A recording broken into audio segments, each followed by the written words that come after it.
भोजपुर के बिलौटी गांव में 17 जून को चली गोलियों की गूंज करीब 2 महीने बाद भी थमी नहीं है। बस फर्क इतना है, तब सवाल था भरत तिवारी को गोली क्यों मारी गई, और आज सवाल बदलकर ये हो गया है कि अगर गोली गलत थी तो जवाबदेह कौन है।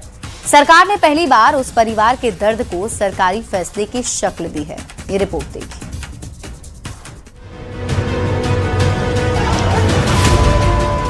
किसी फिल्म का डायलॉग है कि अपराध की दुनिया में जब कोई नाम गूंजता है तो उसके पीछे सिर्फ जुर्म की कहानियां नहीं होती, कुछ घरों के चिराग बुझने की एक पूरी दास्तान होती है। भोजपुर की सरजमी पर एक ऐसा ही नाम था, भरत तिवारी। एक ऐसा नाम जो विवादों के साए में इस कदर घिरा कि उसकी जिंदगी का अंत गोलियों की तड़तड़ाहट यानी पुलिस एनकाउंटर में हुआ। वो एनकाउंटर जिसने बिहार की सियासत में भूचाल ला दिया। महकमे से लेकर चौपाल तक सिर्फ एक ही सवाल छोड़ गया, क्या कानून के हाथ वाकई इतने लंबे हैं कि वो इंसाफ की धज्जियां उड़ा दें? पुलिस के मुताबिक भरत के पास अवैध हथियार था जिसकी बदौलत वो पुलिस को धमका रहा था। 17 जून को पुलिस और एसटीएफ कार्रवाई के लिए पहुंची। पुलिस के मुताबिक उसे हथियार डालने को कहा गया। इसके बाद पुलिस और भरत के बीच फायरिंग हुई। भरत को गोली लगी। इलाज के दौरान उसने दम तोड़ दिया।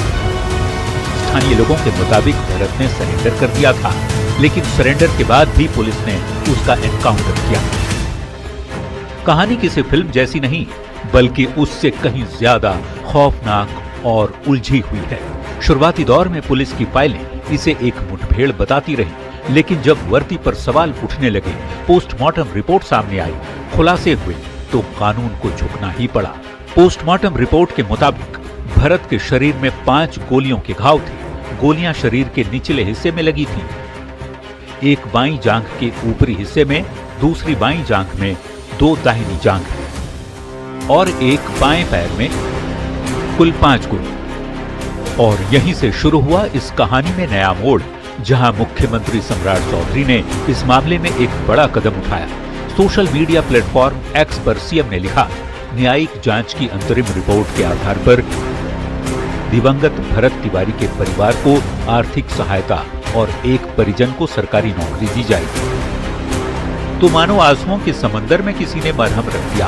हालांकि इससे पहले मुख्यमंत्री सम्राट चौधरी ने खुद शोक संतप्त परिजनों से मुलाकात भी की थी। कहा जाता है कि सूरज कितना भी तेज चमके, राख के नीचे दबी चिंगारी को बुझा नहीं सकता। भरत तिवारी इस दुनिया में नहीं है। न्यायिक जांच की रिपोर्ट अभी अंतरिम है, यानी दूध का दूध और पानी का पानी होना अभी बाकी है। पर सरकार ने मरहम लगाने की कोशिश की है, आर्थिक मदद देकर, सरकारी नौकरी का सहारा देकर। पर 17 जून को आखिर हुआ क्या था, इसका जवाब अभी भी सवालों के घेरे में ही है। न्यूज 18 के लिए पटना से संवाददाता आनंद अमृतराज के साथ ब्यूरो रिपोर्ट, न्यूज 18।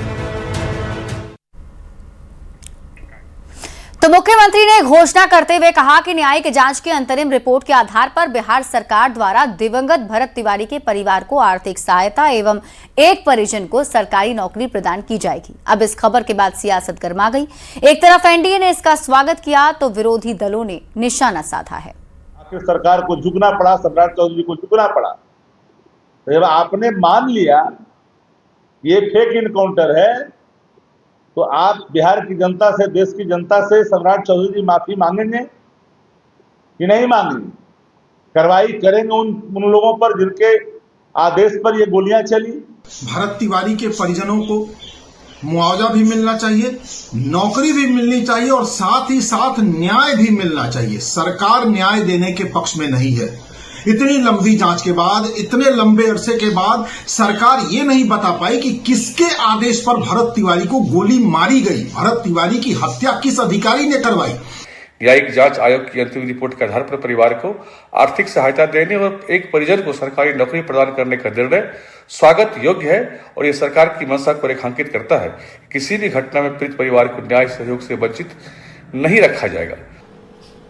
ऐसे संवेदनशील मामलों पर सरकार कितनी गंभीर है, ये पता चला। उनके परिवार से मिला गया, जिस जवान ने गोली चलाई थी उसकी गिरफ्तारी हुई, कई पुलिसकर्मी निलंबित हुए। कई का हस्तांतरण हुआ और आज माननीय मुख्यमंत्री जी ने परिवार को आर्थिक सहायता और परिवार के एक सदस्य को सरकारी नौकरी देने की घोषणा की। जो लोग भरत तिवारी जी के मामले में राजनीतिक रोटियां सेक रहे थे, उनके मुंह पर करारा तमाचा लगा है। जो भरत तिवारी मामले में भी उनका बयान आया है कि जो न्यायिक जांच का रिपोर्ट आएगा उसके आधार पर राज्य सरकार उन्हें न्याय देने और जो भी रिपोर्ट आएगा, रिपोर्ट के आलोक में उनको मदद की जाएगी।